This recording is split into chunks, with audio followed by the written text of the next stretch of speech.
부동산이든 뭐 다른 여타의 자산이든요, 앞으로 내가 이 자산을 가지고 어떻게 하겠다라고 하는 그런 장기적인 플랜을 가지고 매수를 해야 되는 거잖아요. 근데 제가 부동산 월세 투자를 할 때는 그 원칙을 완전히 다 잊어버리고 있었어요.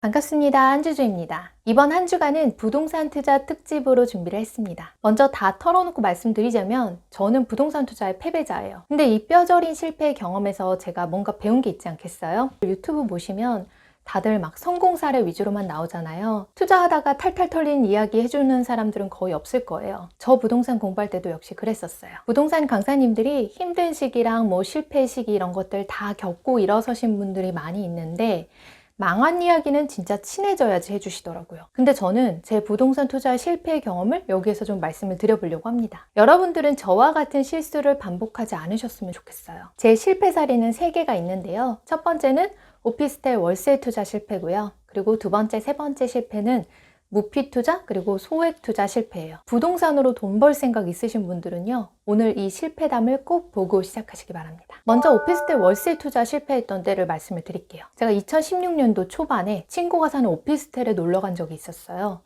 지역은 천안 고속버스 터미널역 근처였고요. 그리고 이 친구는 천안 삼성 디스플레이에서 근무를 하고 있었어요. 이 친구는 회사 셔틀버스가 다니는 번화가로 집을 알아보다가 그 오피스텔을 구했다고 하더라고요. 근데 제가 보니까 지방인데도 주변 환경이나 뭐 교통이나 실내 쾌적함이나 뭐 이런 것들이 진짜 완벽해 보이는 거예요. 친구는 저한테 주주야, 여기 오피스텔 매매가가 9,200만 원인데 나는 여기 8천만 원에 전세 들어왔어. 근데 주인이 자꾸 월세로 바꾸려고 해서 짜증나. 나 이사 갈까 고민 중인데 근데 여기가 좋기는 해. 이만한 데가 없어. 이렇게 막 친구는 되게 그 오피스텔에 만족을 하고 저한테 막 이야기를 하더라고요.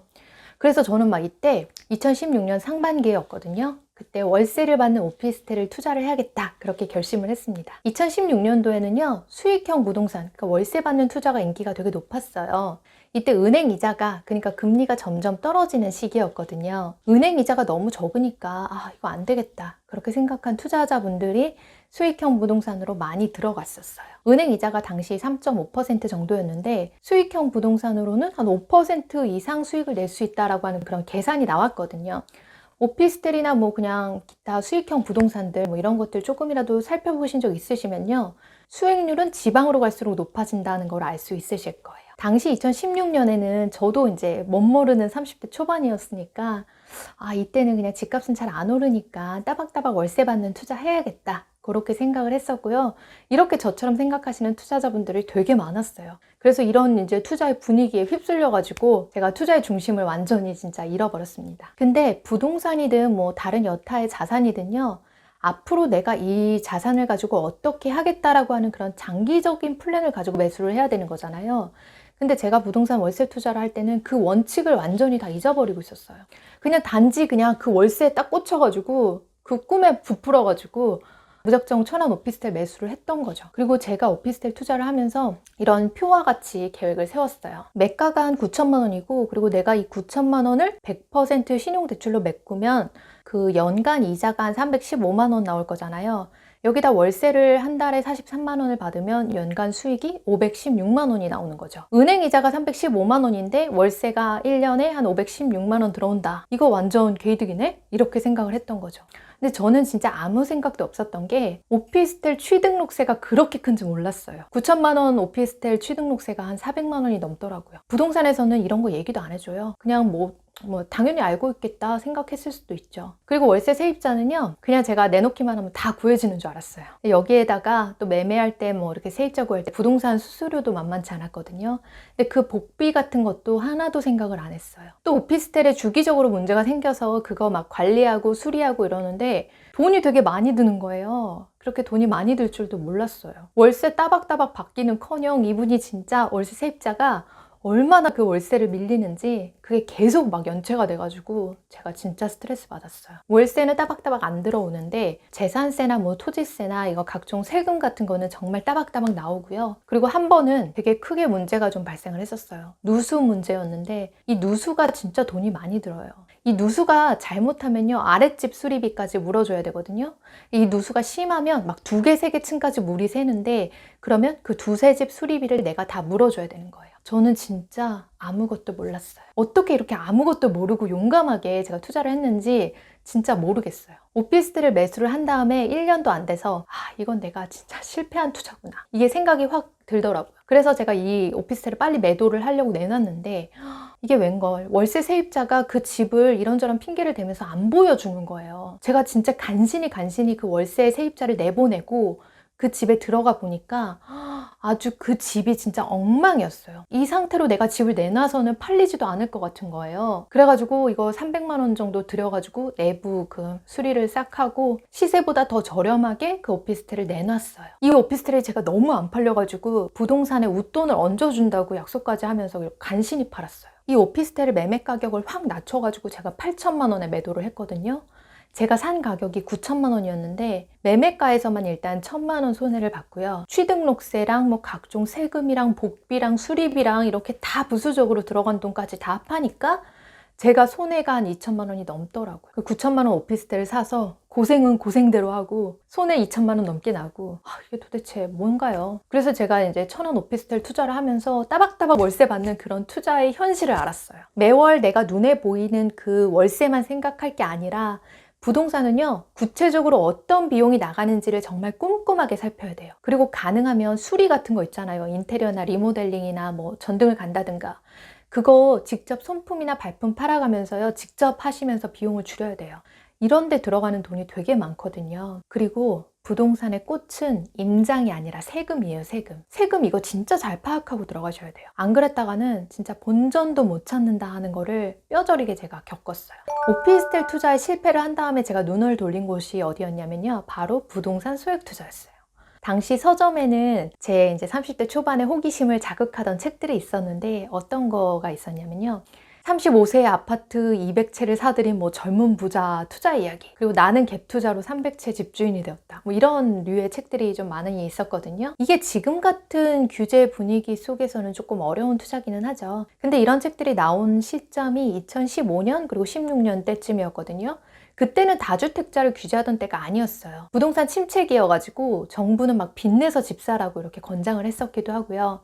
그래서 저도 이런 분위기에 편승을 해가지고 나도 집을 수십 채 사야겠다, 이런 마음을 먹고 소액 투자에 발을 들였어요. 저는 정보를 얻기 위해 가지고 그 부동산 소액 투자로 유명한 카페에 들어갔어요. 여기서 제가 2017년부터 한 1년 정도 엄청 열심히 활동을 했고요.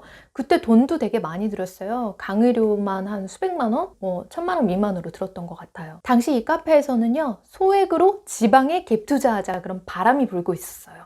갭 투자는요, 매매가와 전세가 차이만 투자를 해가지고 나중에 매매가 상승분에 대한 이익을 얻는 그런 투자거든요. 당시에 카페에서 조명받던 지역이 어디였냐면요, 청주였어요. 그때는 청주의 매매가랑 전세가랑 거의 같아가지고 실질적인 투자금이 거의 안 들었고요. 이거를 이제 투자금 안 드는 부동산 투자를 무피 투자라고 합니다. 이거는 내가 돈 안 들이고 부동산을 사는 거니까 진짜 부담 없이 할 수 있겠네? 저는 이런 생각이 들었어요. 그래서 결국에 청주에 무피 투자를 성공을 했어요. 매매가가 1억 6천이었는데 전세를 1억 6천에 맞췄어요. 이렇게 무피 투자를 성공을 하니까 되게 뿌듯하더라고요. 근데 제가 이때도 아직 정신을 못 차리고 있었던 게 세금이나 뭐 여타의 경비 같은 거에 대해서 전혀 생각을 안 하고 그냥 무피다 그러면서 막 신나가지고 들어갔던 거예요. 어떤 리스크가 있는지 이런 것도 아무것도 생각 안 하고 그냥 뛰어 들어갔어요. 무피 투자는 돈 안 들이는 거니까 괜찮겠지 뭐, 그렇게 생각을 한 거예요. 자, 그럼 청주의 아파트에 매매가와 전세가가 왜 같았을까요? 이건 청주 인근에, 그리고 청주에 신축 아파트 공급이 너무 많았었기 때문이에요, 당시에. 근처에 있는 세종시의 아파트 공급이 너무 많아가지고 이게 이제 청주 지역까지 영향을 미쳤었거든요. 그러니까 청주에는 당시 신축 아파트 공급은 되게 많았는데 그 아파트들을 다 짓고 있는 상태여가지고 당장에 들어가서 살 집이 부족했었다는 거예요. 이렇게 신축 아파트에 입주를 하기까지 한 1, 2년 정도의 시간이 남은 사람들은 어떻게 해요? 전세를 찾으러 돌아다니겠죠. 여기에다가 인근에 하이닉스도 있으니까 전세에 대한 수요가 되게 넘쳤어요. 그래서 이 지역에는 전세 물건이 되게 귀했고요. 급기야는 이제 전세가와 매매가가 같아지게 된 거였어요. 근데 제가 이 청주 아파트를 사고 한 1년 정도가 지났을 때 아파트 매매가가 막 떨어지기 시작했어요. 1억 6천만 원 정도 하던 게 1억 2천만 원까지 떨어졌거든요. 사실 제가 여기 공급이 많다는 건 알고 있었어서 매가가 떨어질 거다 그런 마음의 준비는 하고 있었는데, 아니 이 정도로 크게 떨어질 줄은 몰랐어요. 1억 6천에서 1억 2천까지 떨어지다니, 이 정도로 큰 거를 각오하지는 못했거든요. 제가 매수한 아파트에 살고 있던 그 전세 세입자가 1억 6천의 전세를 살고 있었잖아요.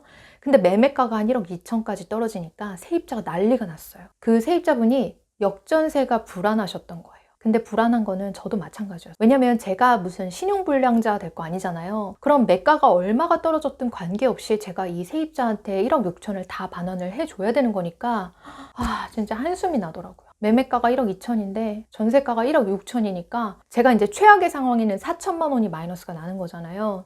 내가 이제 막 이 세입자 전세금을 돌려주려면 4천만 원을 현금을 가지고 있어야 되는 건데, 그럼 어떡하나, 이거 주식을 팔아서라도 막아야지, 뭐 이렇게 생각하고 마음을 내려놓고 있었어요. 다행히 뭐 단기간에 그렇게 빠졌던 집값이 예상보다 금방 올라오긴 했는데요. 그리고 이제 간신히 이제 세입자가 계약이 만료가 되는 시점에 또 다른 세입자를 구했어요.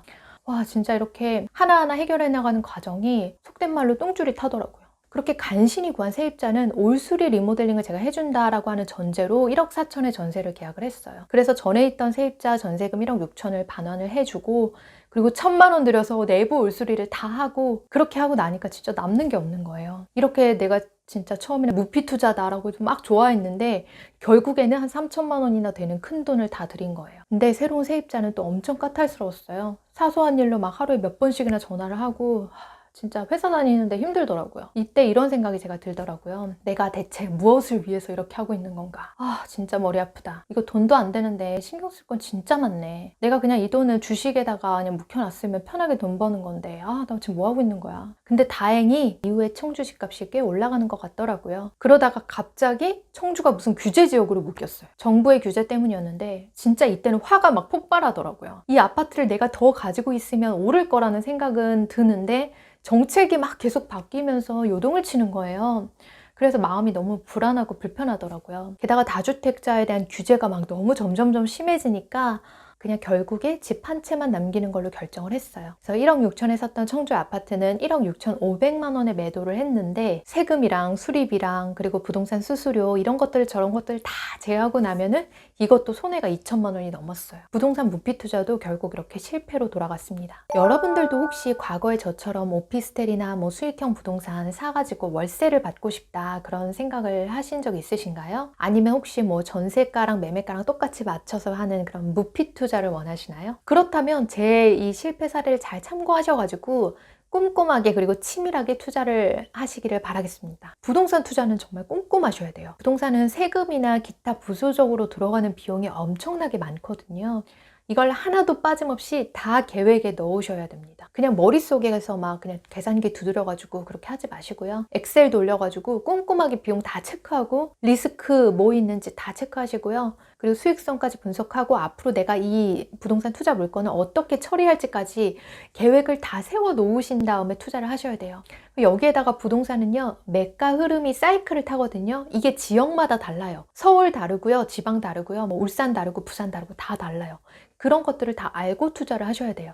이런 생각 없이 월세 투자, 무피 투자 하신다? 반드시 망합니다. 오늘은 제 실패담을 경험 삼아서 말씀을 드렸는데요. 내일부터는 부동산 투자하시기 전에 기초적으로 갖춰 놓으면 좋은 지식을 알려드릴 거고요.